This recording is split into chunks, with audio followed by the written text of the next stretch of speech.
righty, we are live today. We have a great episode of the T Podcast. We have Dustin Sonnier, a Louisiana musician, a Louisiana country musician. Really cool stuff. He's got that just happened recently that we're going to be talking about, and all his upbringing and just kind of how he got into music and all that good stuff. A really good episode. You're going to want to listen to this. Our studio is sponsored by Optimize GP, Optimize Generator People. They are the people you want to call if you want to make sure you don't lose power at your house. So power your home with confidence during any outage. Optimize Generator People specializes in reliable home standby Generac generator solutions. It's a mouthful, but whenever your electricity works, it doesn't matter if it's a mouthful or not. And expert service. They have award-winning expert service. I've seen the awards. I say it all the time. Control your power, control your life. OptimizeGP.com. You can get started with a whole home generator, literally, for like $600 and then monthly payments after that. Or if you're a baller and you can pay it outright, it's really not that bad. So check them out, optimizegp.com. All right. So with that, enjoy the episode.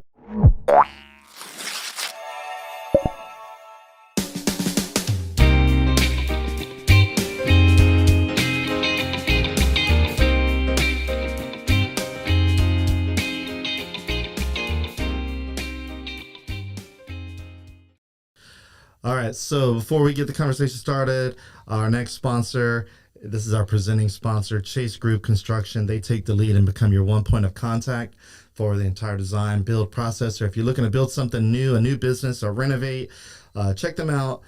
Great local guy, Chase Landry. He's been building stuff for a long time, designing it and building it. Fat Pats and Broussard, Bro Bridge, he built those. He's building a really cool business, actually, in Youngsville that's surrounded by or featuring pickleball, stuff like that. Really cool. I'm going to post it soon. But check them out, chasegroupconstruction.com. Really great people. All right. So Dustin Sonnier, welcome to the T Podcast. Happy to be here. Yeah. So tell me a little bit about yourself, man. There's some things that you might find mildly creepy that I'm going to ask you, but it's all good. Let me explain. Before I do that, go ahead and introduce yourself. Well, I'm Dustin. I'm originally from Vatican, Louisiana. Live in Lafayette now. Been living in Lafayette for probably 15 years now. Been playing country music since I'm like 14. Got a wife, got a kid, got a dog. That's pretty much all I do is country music and family stuff. Yeah, man, that's the country music recipe right there. You got a wife, a kid, and a dog. Right. And I got a truck. And you got a truck, yeah. Man. Does it run? It does. It Good. runs. That's one thing. Do you have a boat? I do not. I'm not a water guy. Okay. Really not a water guy. Yeah.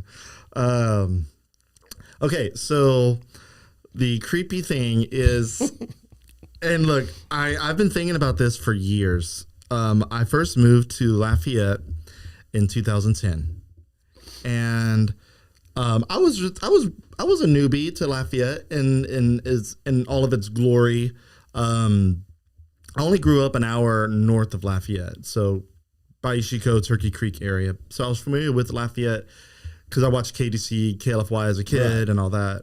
But when I moved here, I moved into a particular area of town, and I swear the place that I lived, you also lived. Really? I'm almost positive. And I'm trying to think of the name of the apartments.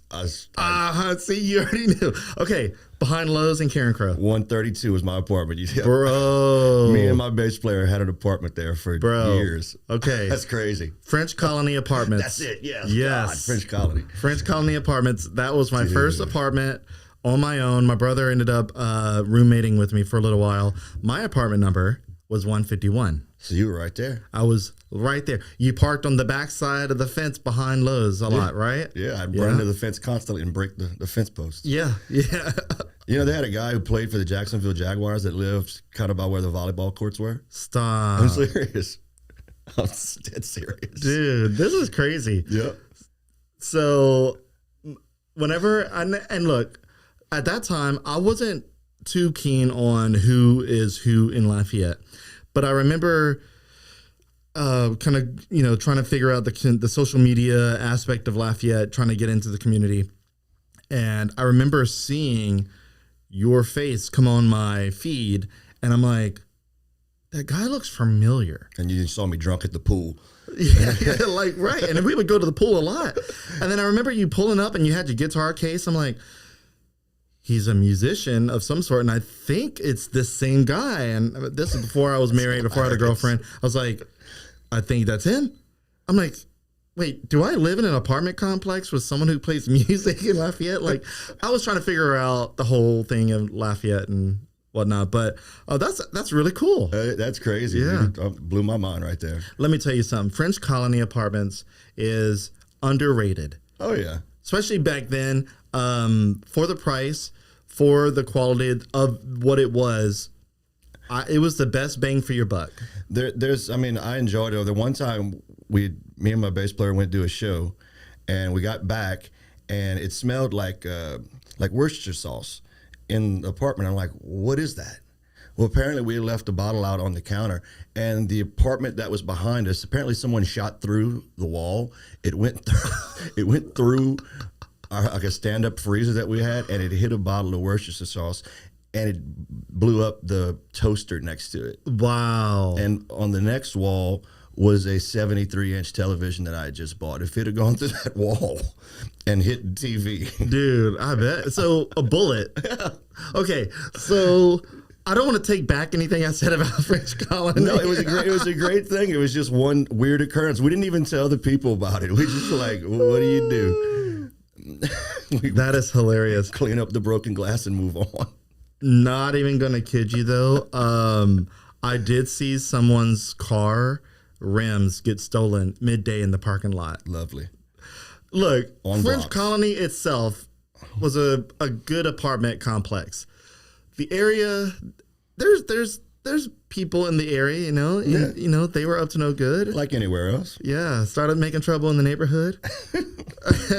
Got in one little fight. Anyway, Fresh Prince of Bel-Air reference. I hadn't thought about French colonies in a long time, dude. That's crazy. I definitely wanted to bring that up because I was like, that had to be you. It wasn't creepy at all. See? Good. So, but yeah, I did see someone's car rims get taken and put on blocks. That was the first time in my life I've ever seen a car put on blocks. Didn't take long midday. either, huh? No. Someone thought that their car, they were doing work on their car.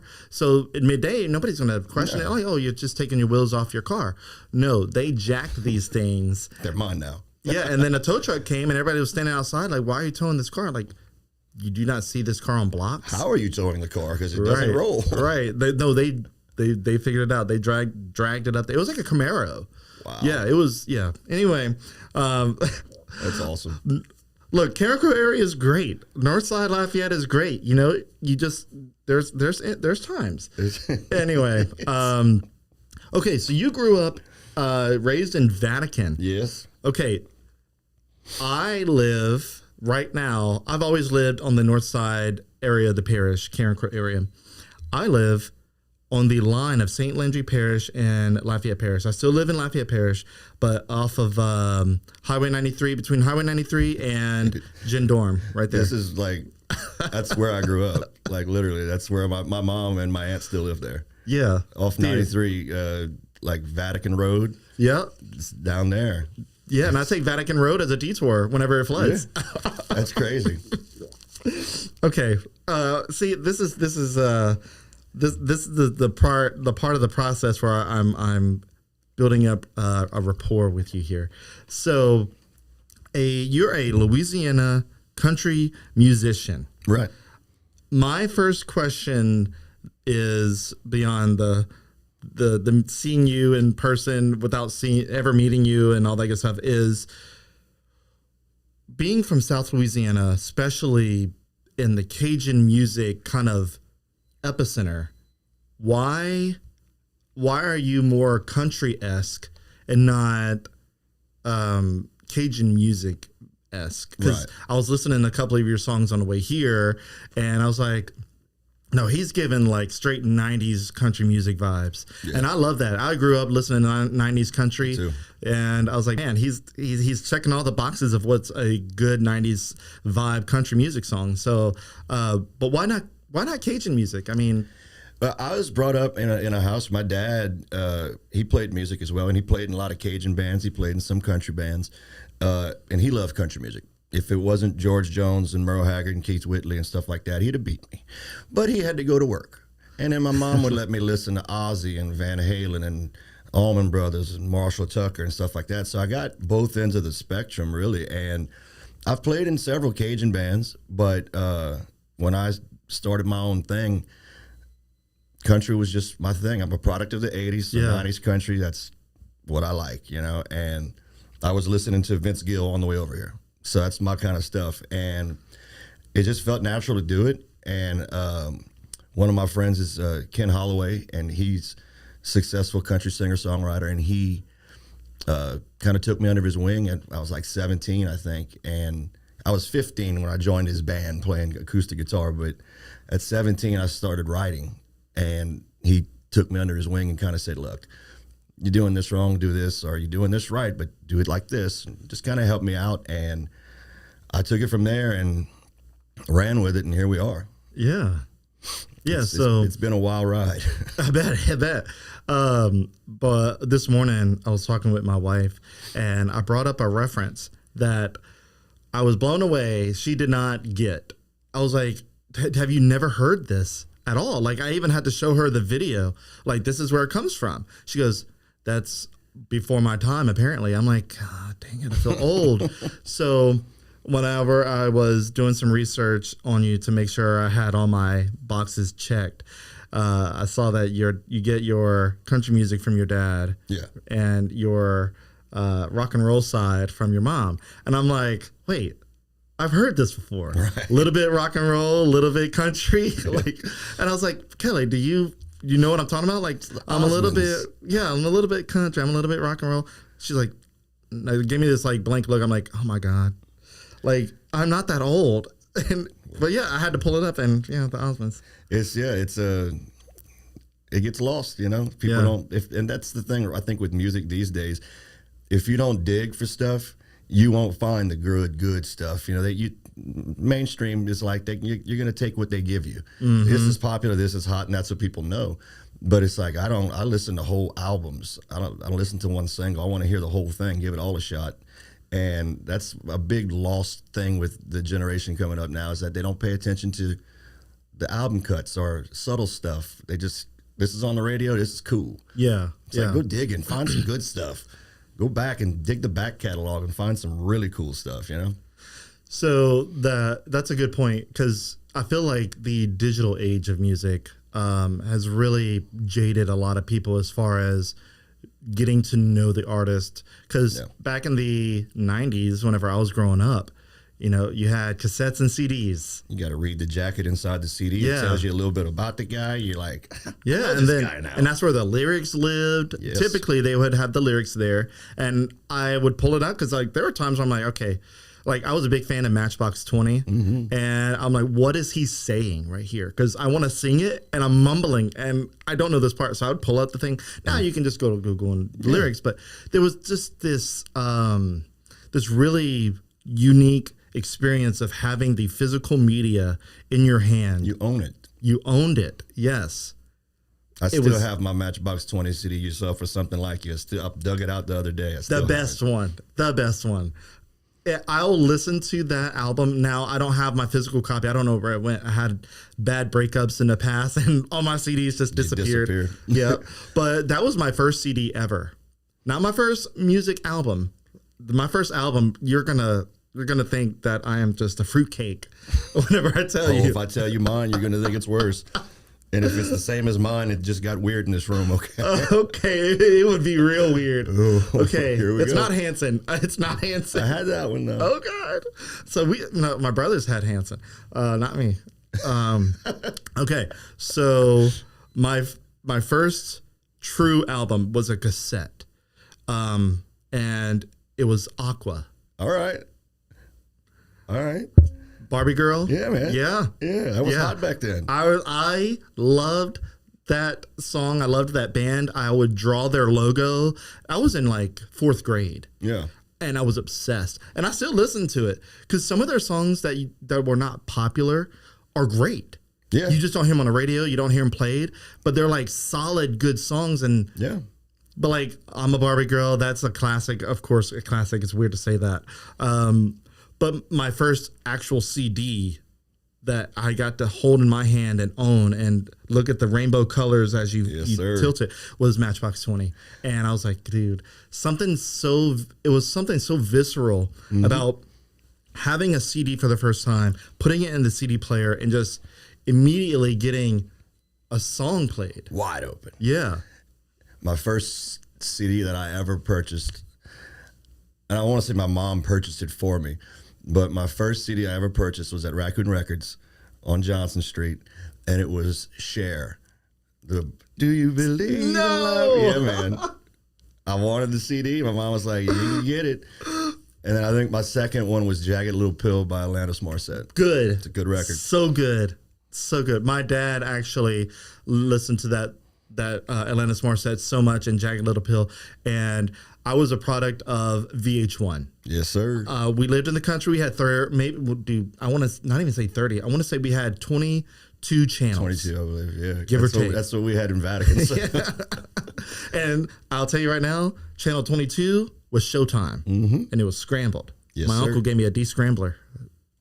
Anyway, that's for another day. You can see faint shadows. Yeah. You know, you can't hear much, but you can see through the scramble. Anyway, but yeah, VH1 was all we had. We didn't have MTV. We didn't have all this stuff. We didn't have. It was like a basic cable. Like we had our local channels. But yeah, VH1, man. Jagged Little Pill. I would watch the top 20 countdown, and before school, getting ready for school, watch that top 20 countdown, and that would give me just my start of the day. And usually Alanis Morissette, because that was her like peak right there. She took off. Oh, dude. And it's so weird because like a couple of years ago, I looked up how old she is. Like we're less than 15 years apart. Oh, yeah. She's not old at all. And I'm like, it's so like the time is so weird because I was so young. I was like 10, 15 years old, give or take. And thinking that these people were so much older than me because they were on TV and they were plucking kids out back then and letting them be stars, you know? Yeah. Even the country world, like Travis Tritt, I look at him like he's an older guy. He's not really that much older than us. It's a deal where he was like 17 when they gave him a deal, or 18. It's like he was that good, but it's like, you don't put the time together in your head because you see him on TV. It's like, got to be an adult, you know? Yeah. But I mean, he was different, young. Right? Yeah, he was the youngest of the young adult, and so perspective of time has been really weird with that.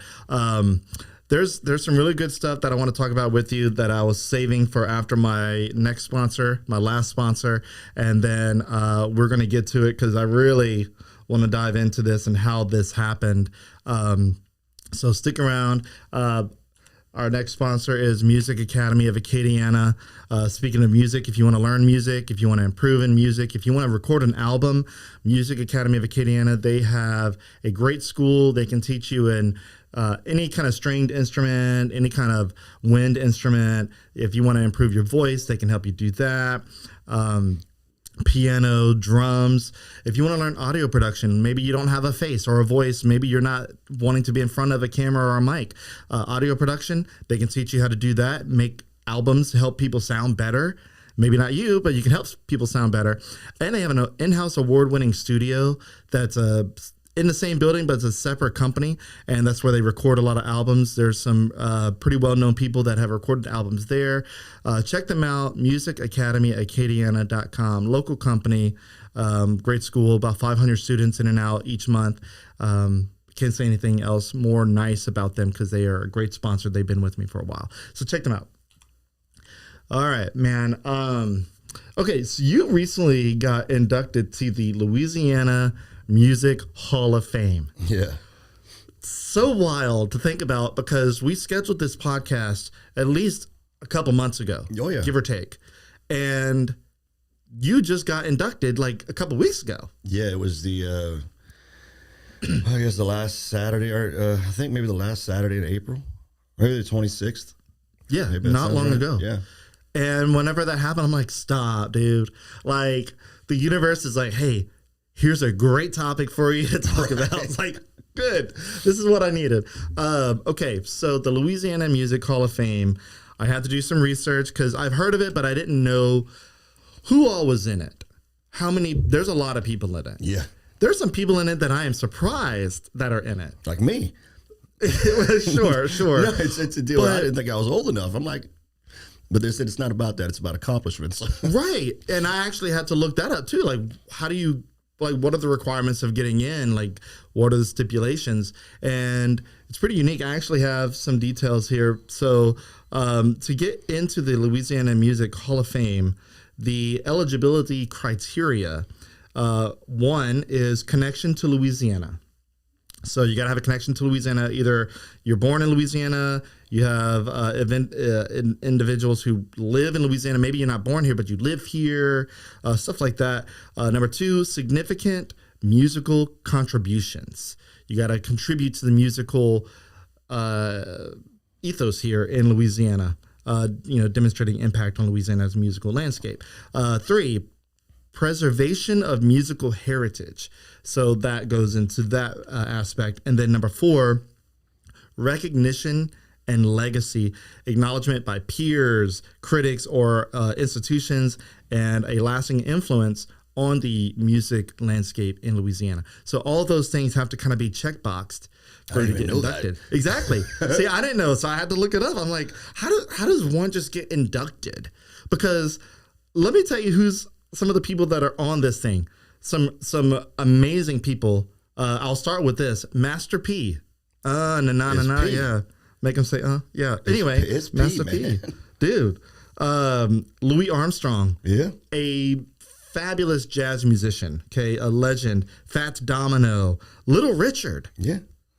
Little Richard, dude. Elvis Presley. Yeah. I was like, wait, why is Elvis Presley on here?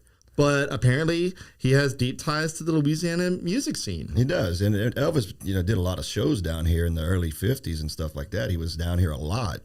And, he king of rock and roll. Yeah. But Little Richard might be the king of rock and roll. No, Little Richard, dude. Little Richard can cut a rug, man.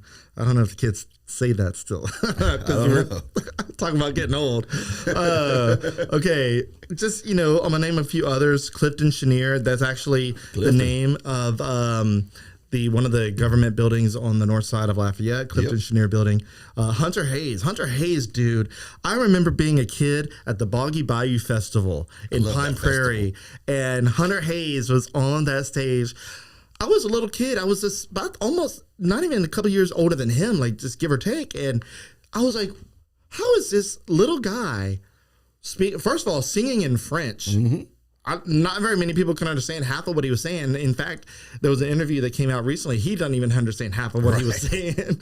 But the little bowl haircut, dude, kid was cutting it, playing the accordion. Like, that was my favorite musician as a little boy because I could relate because we were almost the same age. But I was so fascinated at this guy's talent. Yeah. I mean, he's still so talented, Back in the day when he was playing around here and stuff and he was, doing Maury Povich and my dad's best friend was his guitar player.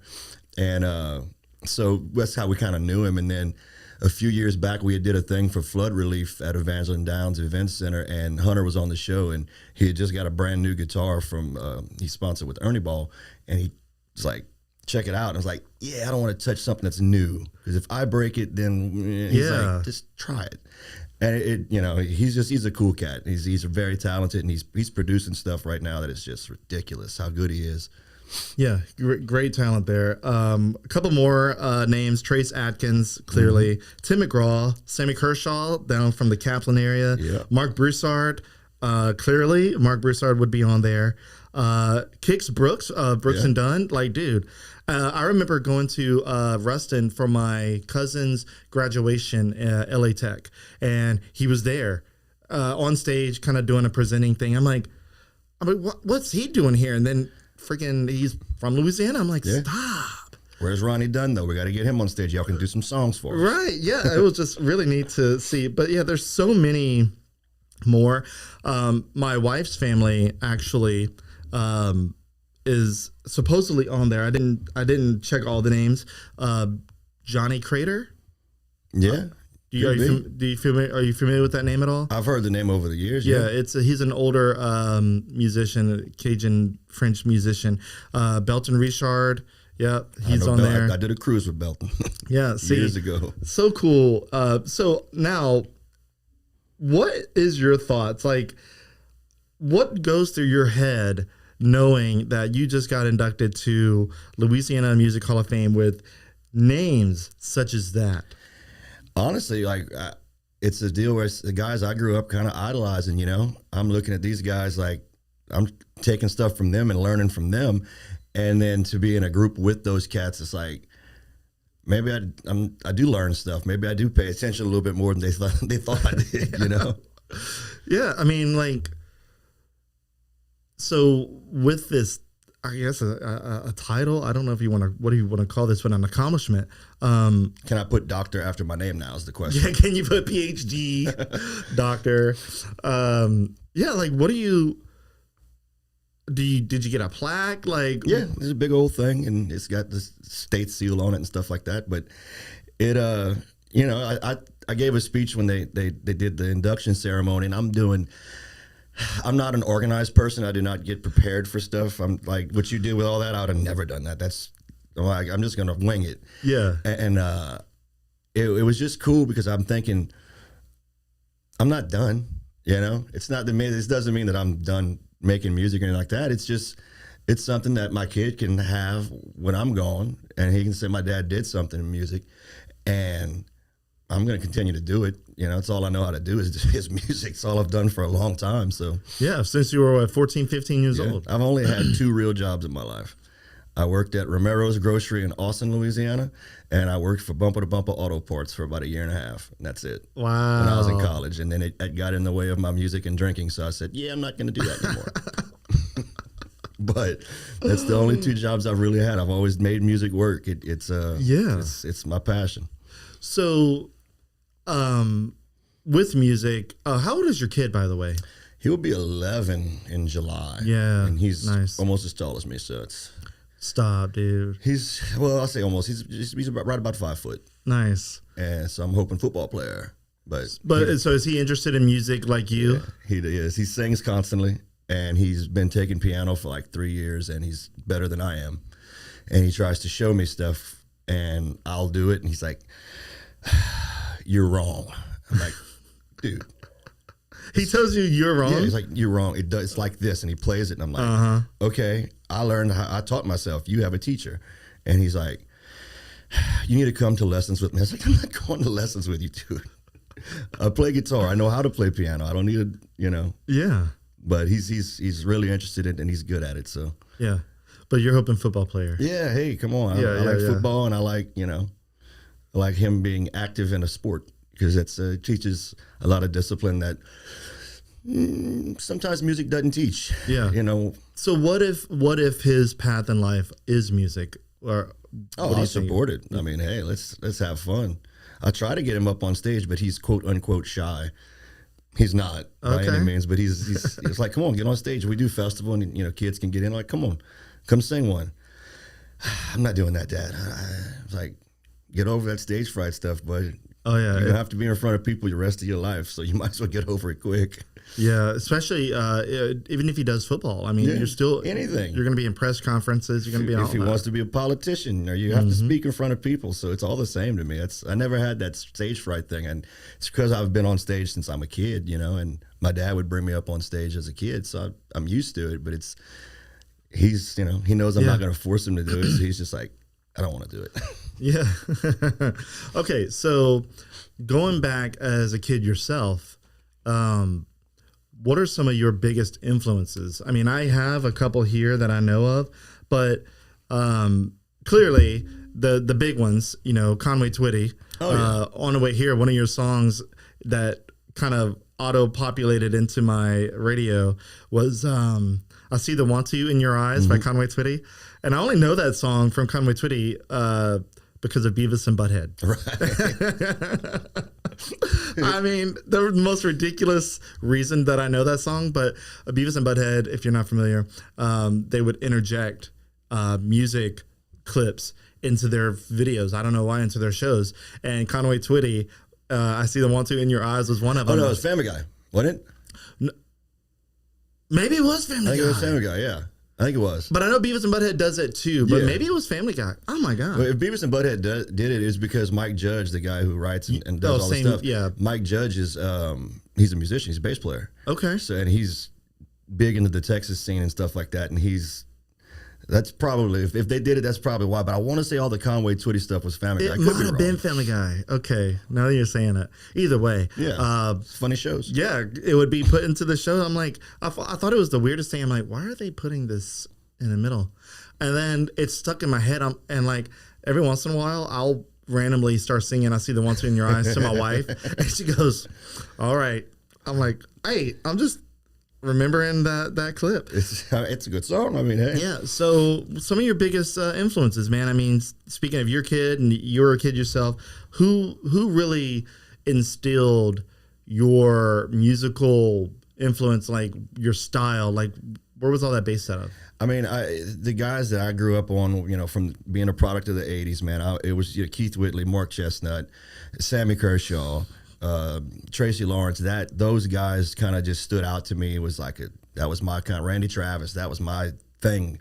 And it kind of stuck, and I want to say I was at Sam Jam 94 in Kaplan. I remember this vividly. I was on my dad's shoulders, and it was 1,000 degrees outside, and Sammy's on stage with a rhinestone suit on, and I'm like, he's gonna die up there because it's 1,000 degrees, and that suit is not breathing. And I remember being a kid thinking that, and I wound up getting to do a bunch of shows with Sammy later on, and I told him that story, and he laughed, and he's like, it was hot. I didn't die though. I was like, clearly, but and it's been cool getting to work with some of the guys that I grew up just idolizing, Sammy, Chestnut, and all those guys. It's like, I get to work with these guys now. This was cool, and it's like I said earlier, it's been a wild ride.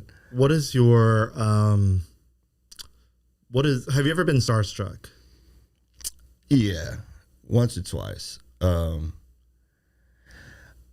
ran into Robert Plant. Okay. From Zeppelin, right? There was a bar in Carencro, Louisiana. It's called Wranglers back in the day. Wow. I used to play there way too much. And it's at the corner of Gloria Switch and University. Yes. It's not there anymore. They tore it down. It was like a urgent care recently, and that closed. Yes. And me and my uncle were at the bar watching one of my friend's bands play. And I look across the bar and I see this older fella with, the blonde curls. And I'm like, that's Robert Plant. And he said, you're stupid. That's not Robert Plant. I'm like, I'm telling you, it's Robert Plant. So I get the bartender to come up and I said, what's he drinking over there? And she said, Pabst Blue Ribbon. I said, okay. Can you get one? And I'm going to walk over and shake his hand, just give it to him.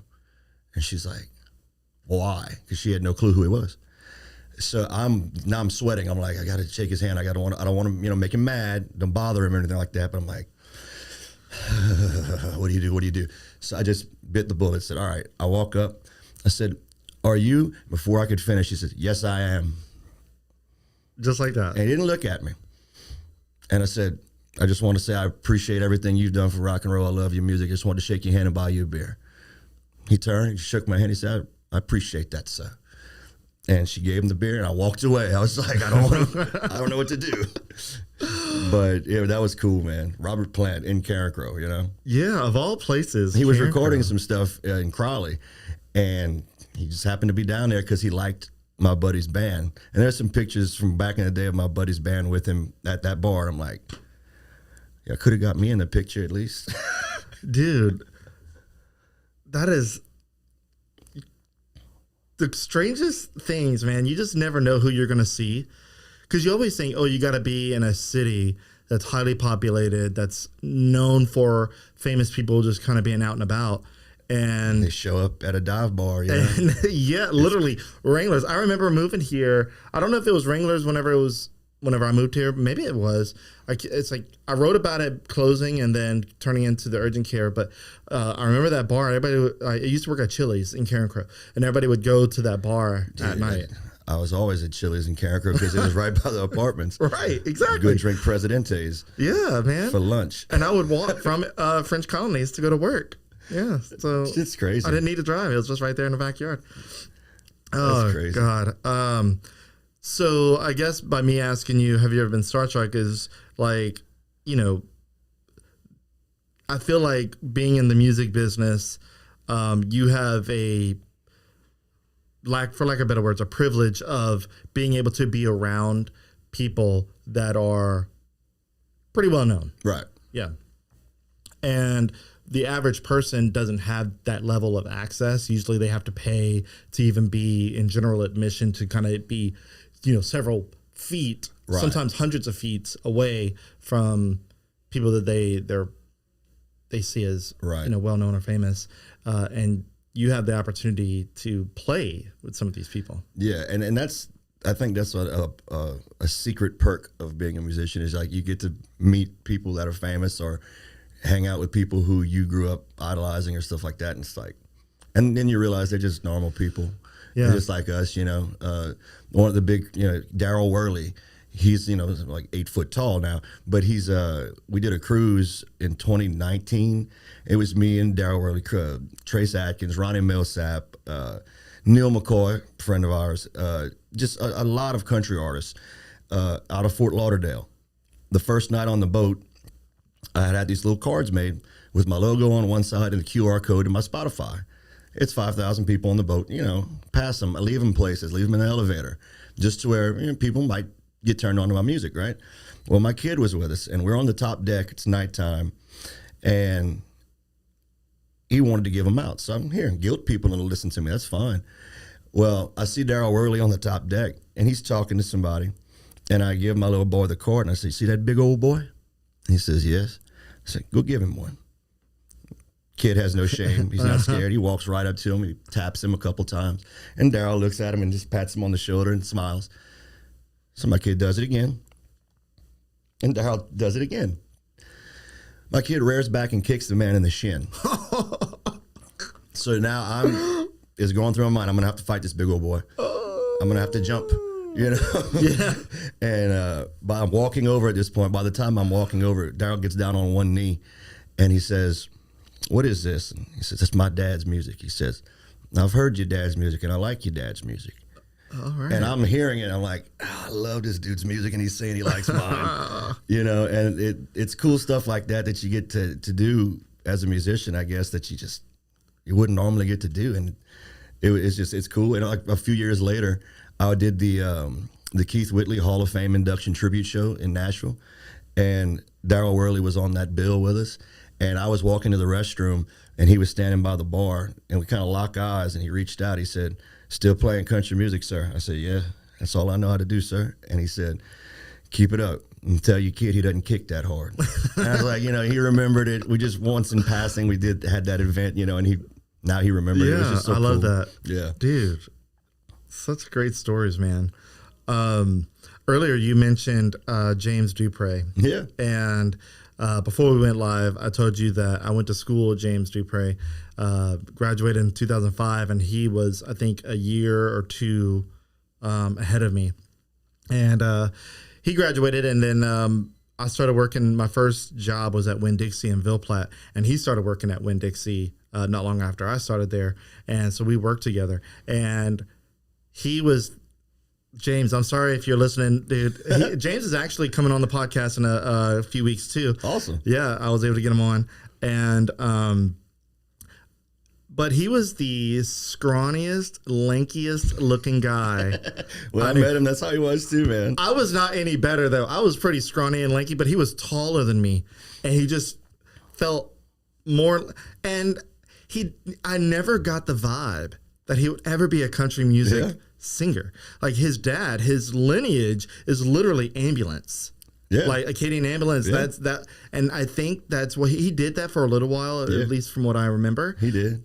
His brother, Ashton. Ashton, also singer, Yeah. was, Ambulance. And so I thought that that's where he would end up. But to my surprise, he shows up on Ellen DeGeneres show. Right. Singing, Matchbox 20. Yeah, singing Matchbox 20. I remember. Full circle, bro. Like back to Matchbox 20 here. And I was like, and it was 3 a.m. that he played. I'm like, dude, this guy from little podunk town, Bayou Chico, is on the Ellen DeGeneres show. Now, lover or hater, it was still a platform that this guy from a small town, Louisiana, was able to That's get exposure you can't buy. Dude.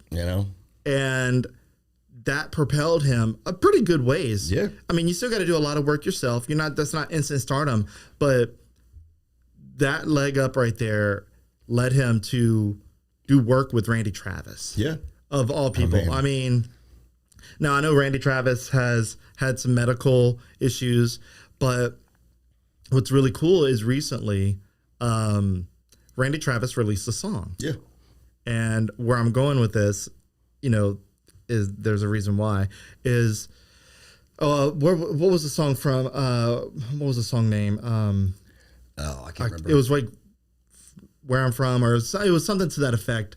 Anyway, the song was written with the help, not completely, with the help of AI. Right. And there was a lot of controversy around that. A musician, a well-known, accredited musician using AI. But what people didn't realize is that he can't perform like where he used to or how he used to. And listening to the song, I could hear what I thought was James Dupre's voice. I said the same exact thing. I said, dude, James has something in here. And then there was a video that was released, kind of like a montage of the creation of the song. And I saw James Dupre in the booth working with Randy Travis. I'm like, look at this guy. Yeah. I mean, literally on the cutting edge of music creation, James Dupre from Bayou Chico helping Randy Travis create a new song in 2025 or 2024 at that time. It's crazy. Wild stuff. After that happened, I dove into it myself and figured out how to use AI to take my songs, and it sounds just like Keith Whitley singing them, because Keith Whitley's like my dude. And so I just have Keith Whitley singing all of my songs, and it's not to like sell it's just to me drink cold beer too. Yeah, I'm like, it's Keith Whitley singing my songs, bro. But yeah, no, it's getting scary. It's getting very, very scary, especially in the music industry. I started messing with it back, last year, and just trying to figure out how can it help, what's going to be the takeaway from it, how's it going to hurt, and it's got a lot of positives, got a lot of negatives, but it's like you can't fight it; it's happening. So yeah, you get used to it. And that was the debate with Randy Travis creating a new song with the help of AI. Was what's the positives here? What's the negatives? A lot of people harped on the negatives immediately. Right. Like, oh, this isn't, I don't want to listen to this. This isn't good. This isn't music. This isn't, artistry, all that good stuff. I think it gave him his voice back, because he can't sing on that level anymore because of his health. And it gave him his voice back. It sounds like him. And it's James doing the vocal, but it sounds like Randy. So it gave him a voice, and I think that's a positive from it. That's special, a guy who that's what he's done his entire life since he was probably 14, I think. And then it gets taken away from him. It probably hurt a little bit, but to get have a voice back, that's pretty special. Yeah. I think that's cool. That's a positive from it. Yeah. And so some of the comments, and I got into a wormhole or a rabbit hole of, looking into this and what were people saying about Randy Travis, because Randy Travis is a legend. Oh yeah. He saved traditional country music. If he hadn't put out the album Storms of Life in 1986, it would have gone a vastly different route. Really? I'm fairly certain, because the record was start to stop just amazing. There's no bad songs on it, and it's just pure traditional country music. And that led way for people like Keith Whitley to put their country stuff out, and all the 90s guys. And had he not put that record out, I think it would have gone a very different way. Okay. See, it's one of my favorite albums, Storms of Life. See, that's perspective I didn't have. So he's a legend. Yeah. And look, I knew he was a legend just from his hits.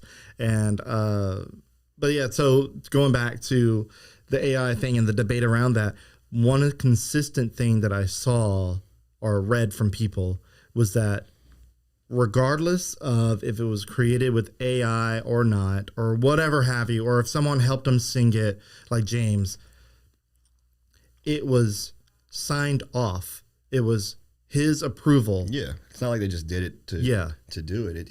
They wanted it done. So it's a good song. You know, it sounds great. And I think it gave him a voice. And I think that's a special thing for somebody in that situation. Mm-hmm. And, you know, there are people that use AI musically for stuff that is just to make music, to make money, not to actually create, you know? And I think that's a negative from it, because it gives somebody something to do and give them a job, give them some money. But it's like, okay, we still need to have artists actually creating art. You know, that's a big thing. It's a computer won't have emotion.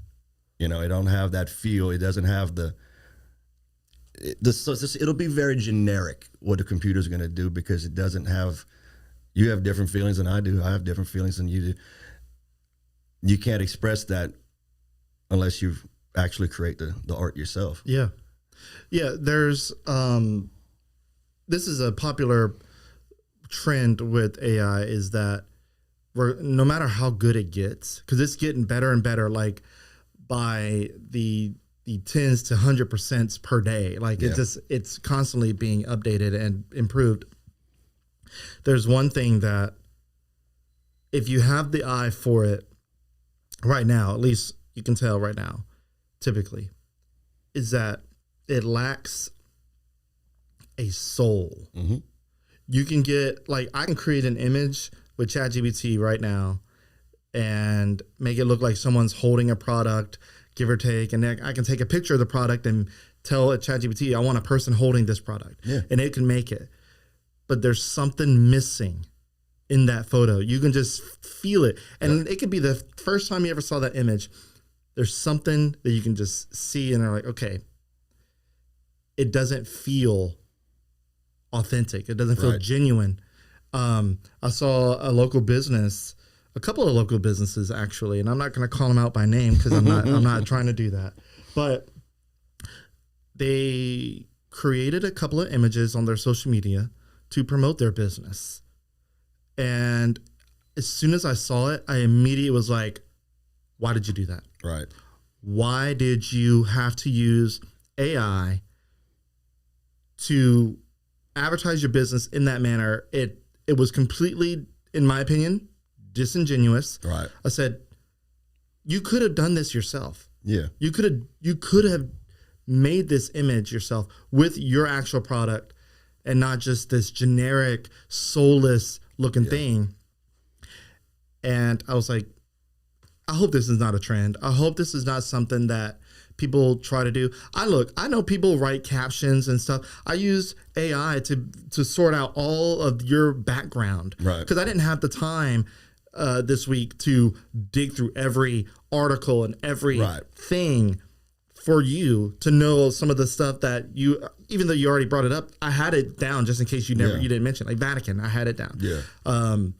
It's fact checking me over there, make sure I'm not lying. I get right. And look, I'm not fact checking. I wanted to make sure that I was prepared. You know, that's what you do when you're talking with somebody, and you want to make sure, if you have, especially with music, the background of someone is important to music. Yeah. So I wanted to make sure I had that.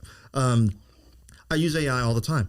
My articles for Developing Lafayette, 80% of my articles are written with AI, but I've trained AI to know what I like and have my style, my format. Right. So I authorize basically AI to be like, I want you to be as close to me as possible because I need to save time. Yeah. I'm using it as a tool. And I think that's a really great way to do it, because I use AI constantly over the course of a day. just because it knows stuff that I don't. And if I'm thinking about something, I'm like, wait, what is that? How do you do that? Or boom, it tells you how to do it. The new single that I just released a couple months back, I didn't have time to go and shoot some videos for content for the song. And the song is about a guy breaking up with a woman, and I just didn't have time. We were busy getting the new record out, doing a bunch of stuff, and I went on one of these AI apps and typed in exactly what I wanted, brunette in outside country song. You just put all the things, getting a phone call that she's being broken up with or something like that. And it produced like 3 videos, and my guitar player called me a liar. Just put that way. He's like, who is that and where'd you shoot it? I was like, I didn't. I typed it in on my phone. And he's like, you're a liar. I was like, dude, I can show you. So I show him how to do it. And he's like, that's ridiculous. And I said, in short spurts, it looks real. Yeah. But if you study it enough, you can tell it's not. But I just did it for a quick 10-second promotional thing that just popped up on TikTok and played my song so somebody could hear it because it just came out. And I was like, that's useful. But when you're doing it on a scale where you're promoting a business or you're kind of being, like you said, disingenuous about the whole thing, I think that's. I think there's uses for it. And in business too, you can use it. I mean, your song, B-roll footage of a certain thing, that I get. Yeah. It's just promoting a product, and especially using people in your thing to promote your product that those people aren't real. Right. I don't know. It just, something feels weird about it. Yeah. No, I get it. And look, I'm not opposed to the use of AI. It's just, it needs to be done in a way that's tasteful. Yeah. Sounds like the way you use it is tasteful. The way I use it, I believe is tasteful. It's a tool and it helps. So, that was one of the main topics I wanted to talk about too, is just, use of AI, use of technology to improve, not only what I do, but your music. I mean, just to help you with that. Well, there's AI situations where you can use it, like to mix and master a record. You can literally send all the files from a song, right? I have, say 40 files. You put it into this program and it uses AI to mix and then master the song in a matter of like 2 minutes or 3 minutes. And it's like, that takes us a while to do all that, man. Right. But it does it quickly, and it's like it pans the instruments. It balances the volume of the instruments. I'm like, how does it do it that fast? But it knows, because that program was taught to do this. And you have select different styles. I want it, if you're doing a techno song or you're doing a pop song, you select different styles, and it knows what to do. And I'm like, I'm watching the computer doing this. It's insane. Yeah. But it's moving that way. So it's like we can't fight it. You got to just keep learning how to do what you're doing, but learn that this thing can do it too. And do what you do, but use it when you can't. Like if all right, I'm too busy to knock this out right now, then you can use that. Or, I can't figure out how to make this work in the studio. I can't figure out how to get the sound I'm looking for. Then you can, it's certain stuff like that. I think is I think it's great. I think great use. I'm a big proponent into technology use. I'm what I consider a first adopter. The second some new technology comes out, I hop on it as fast as possible, because if you don't, you get left behind. Yeah. And that's one place you don't want to be, especially, in your, what I would consider prime of your life, which was, is usually in your mid 20s to like late 40s, 50s, sometimes 60s. Some people are in your prime at 70. Look, I'm not saying that the older you get, you're not in prime. Some people are in their prime in their 70s. I mean, the guy who created KFC created it at 69 years old. Okay. I'd be blessed to know that I can create something like that at 69 years old. So, just to really embrace technology, I think that's good to do. But with everything, people have intents that are less genuine and deceptive. Yeah. And that right there boggles my mind to trick people with AI, because AI is great. Yeah. It's also dangerous because it's so lifelike and real that some people fall for it, like the older demographic. But also the younger demographic it's getting harder to tell. I have to watch videos 3 and 4 times, like just to make sure. I'm like, wait, you got to watch the mouth. Yeah. And I'm like, something's up with this. It's almost like watching a cartoon. Cartoons have pre-programmed like mouth movements. So like they'll take like 3 or 4 clips of different mouth shapes and apply it to words, and it looks like the thing's talking. AI kind of does that, but it's getting better. But you can kind of pick up on like when a certain syllable's said, or like if it's supposed to be an ooh sound and that lip doesn't ooh, right? You're like, okay, it's getting difficult. Now, like it is getting difficult. There's some stuff that I'm pretty sure was real that I just did. It's not real. Next, because it's like it looked too fake. That's what TikTok puts that filter over everything too. So dude, it breaks up the way your mouth moves. That's a way to make it to. Or if it puts eyelashes on you, like why? Like if that person, like usually it's women, they'll turn their head and the eyelashes don't follow them. I'm like, God dang it, right? Deceptive, but yeah, man. There was something I was gonna say in the same vein, but it fleeted. But yeah, no, I think AI is great for certain things and damaging for others. And, I'm glad to see that you're applying it to your craft and in creative ways and all that good stuff. Another way I think that AI is damaging is that the AI Taco Bell ordering system.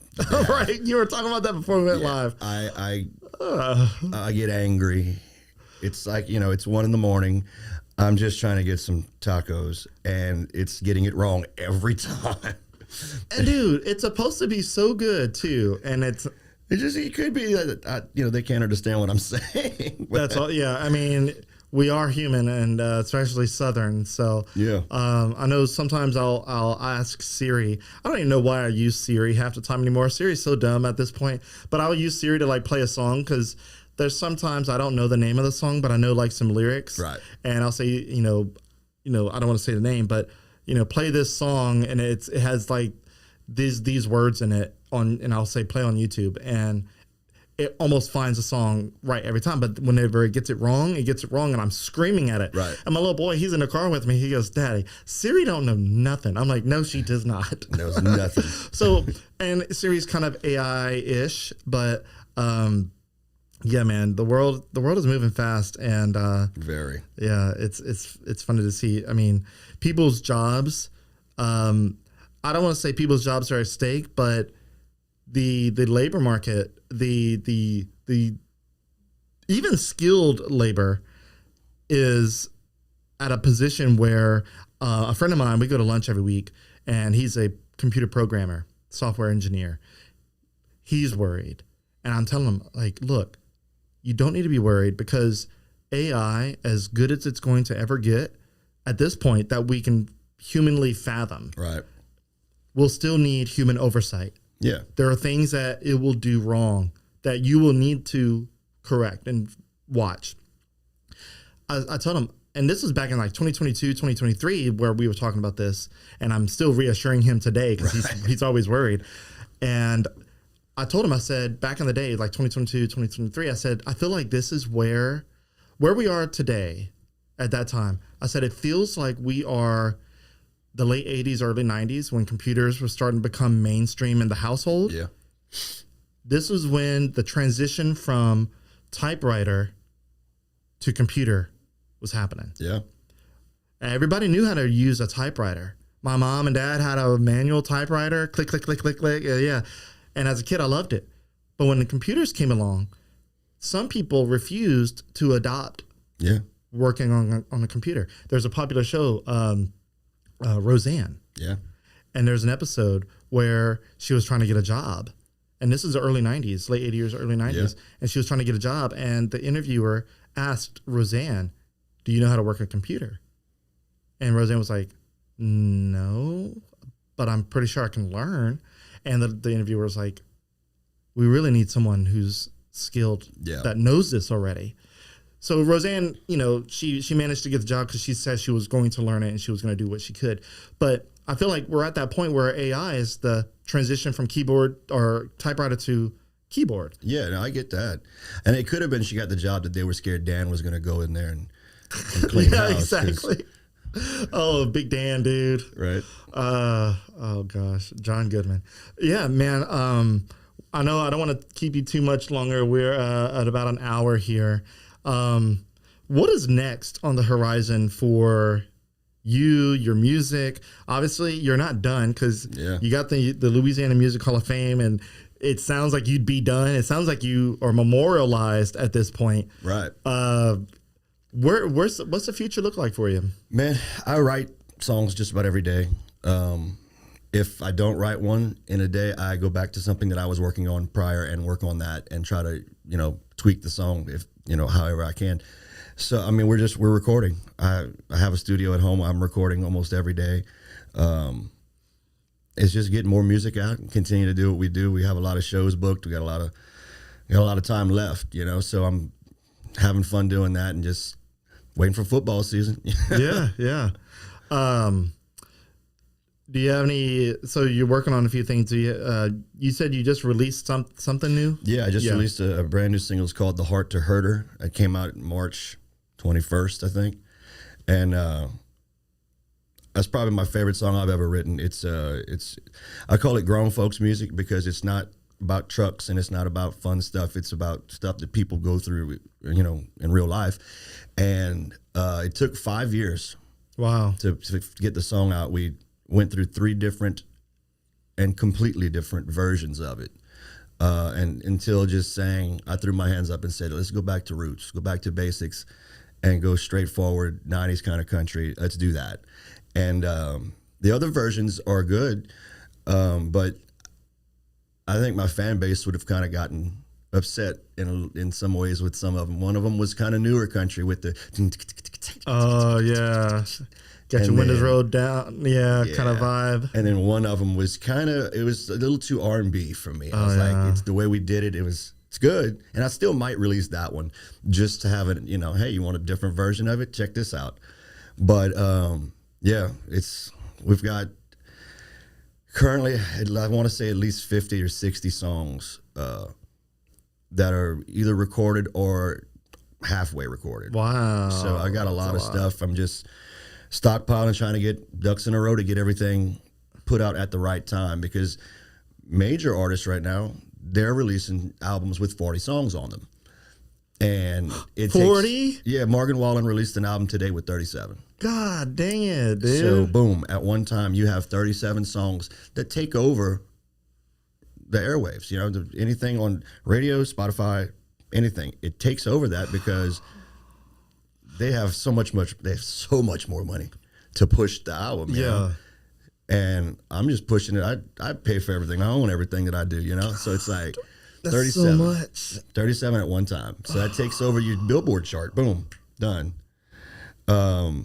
And it's so you got to try to time it where it comes out before that happens or after that happens. Dude, going back to CDs, I remember when CDs you were surprised to see 20 songs on there. Usually it was about 15 to 17 20 songs on a CD was like they just gave us a Christmas present. Yeah. But now, 37 in one day. God, it's nuts, man, but they have the time and the money to do it. And that sounds like a machine just churning out songs, seeing what sticks. They sit those guys in a room and they make them write for days and days and days, and they crank out enough songs that are good and they put them all out. Dude. It's insane. But, whereas down here, there's not that many country songwriters in this area. And so I've been fortunate to have a core group of guys that I'll write with, but there's not a lot, and a lot of the stuff like the new single I wrote myself, like it just came out and I was by myself and I was like, I like it like this. Yeah. And you're not under a label? No. I do everything myself. It's easy to do it yourself. It's not the funnest way because you got to do everything. Social media, you got to do the booking, you got to do the the gigs, you got to make sure everything's working. Yeah. I do the maintenance on our equipment, maintenance on the vehicles that we You sound like travel me, in. dude, just doing everything. Everything. And it's, I don't mean this to be like a bad way, but it's like the old saying, if you want it done right, you got to do it yourself. Mm-hmm. And I don't mean it in a bad way, but it's like I feel that in my core, like I have to do everything, because if I don't, it won't get done, or it will get done the way I don't want it, you know? So it's like, I don't know. It's that drive in me to, I have to get it done. I'm doing it myself. No, I get it. Until I can't, until it's something that I know I can't do, like, or I won't do. Like that last bad storm we had knocked some shingles off of my shop. And I was like, I need to get that fixed. Then I got up there and I realized how high the peak was, and I did. Yeah, I can't do this. I'm going to call somebody to do that. Yeah, you don't want to fall off of that. No. That would have been bad. Yeah. Well, cool, man. Look, I really enjoyed having you on. This was fun. It was cool, kind of making the connection finally after 15 years Jesus. of seeing your face, or what I thought was your face, at French Colony. And I was like, for years, I questioned, was that him? You just asked me. I could have, but you know what? I thought it'd be weird. I said, you know what? I really need to know. And I think the best way to do that is to invite this guy on this podcast that I've been doing. I've been doing it since 2018, so I've been doing it for a while. And I'm like, I'm gonna reach out and see if he accepts. And I'm glad you did, because answer is official. That was you in French Colony. That was me. That was so cool. Barbecue and pork steaks. Yeah, right.